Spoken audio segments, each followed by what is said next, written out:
اس مرحلے پر ہم چند عقلی ثبوت بھی بیان کرتے ہیں۔ واقعات سے ثابت ہوتا ہے کہ ان لڑکیوں زینب، رقیہ اور ام کلثوم کی پرورش طریقہ کفر پر ہوئی اور حالت کفر سے انہوں نے اسلام قبول کیا۔ بس یہ حضرت رسول خدا صلی اللہ علیہ وآلہ وسلم کی صلبی لڑکیاں نہیں ہو سکتی۔ دونوں فریق کی کتابوں سے یہ بات ثابت ہے کہ ان لڑکیوں کی شادی کفار سے ہوئی۔ اگر یہ رسول صلی اللہ علیہ وآلہ وسلم کی صلبی بیٹیاں ہوتی تو حضرت رسول خدا صلی اللہ علیہ وآلہ وسلم ان کی شادی کفار سے کبھی نہ کرتے، کیونکہ آپ صلی اللہ علیہ وآلہ وسلم ظاہری طور پر منصب رسالت پر فائز ہونے سے پہلے بھی نبی تھے، جیسا کہ فرمایا ہے كنت نبيا وآدم بين الماء والطين۔ میں اس وقت بھی نبی تھا جبکہ آدم پانی اور مٹی کے درمیان تھے۔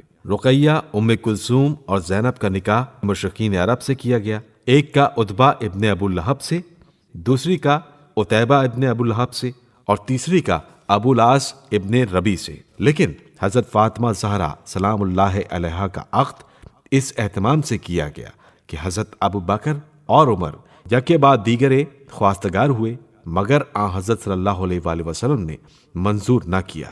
باوجود کہ یہ دونوں مسلمان تھے، بلکہ حضرت علی علیہ السلام سے تزویج فرمایا اور ارشاد فرمایا کہ اگر علی نہ ہوتے تو فاطمہ کا کوئی کفر نہیں تھا۔ جب آیت تطہیر نازل ہوئی تو رسول اللہ صلی اللہ علیہ وآلہ وسلم نے اپنی چادر میں صرف علی، فاطمہ، حسن و حسین علیہم السلام کو لیا اور فرمایا اللہم ہؤلاء اہل بیتی اللہم اذہب عنہم الرجس وطہرہم تطہیرا۔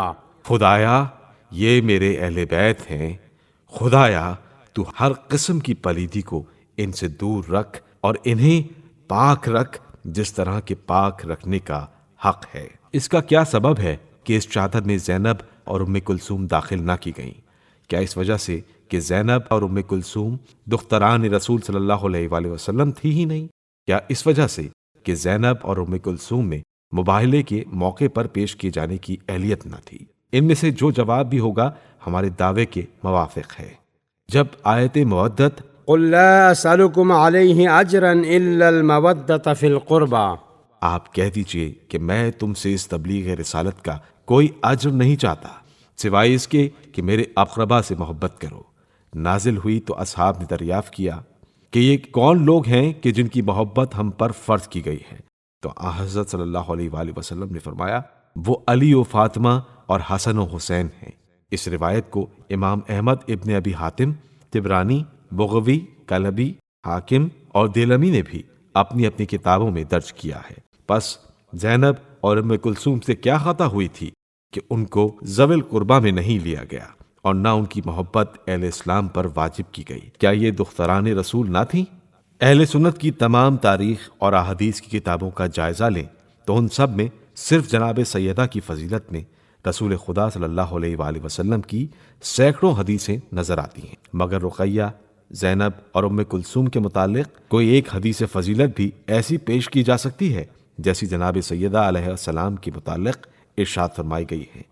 ایک سچے مسلمان کو اس بات میں شبہ ہوتا ہے کہ حضرت رسول خدا صلی اللہ علیہ وآلہ وسلم نے ایسا کیوں کیا؟ ایک صلبی دختر کو تو اتنا بلند کر کے دکھایا جائے جس کی کوئی حد نہ ہو اور دوسروں کے لیے کچھ نہیں۔ آخر اس کا کیا سبب؟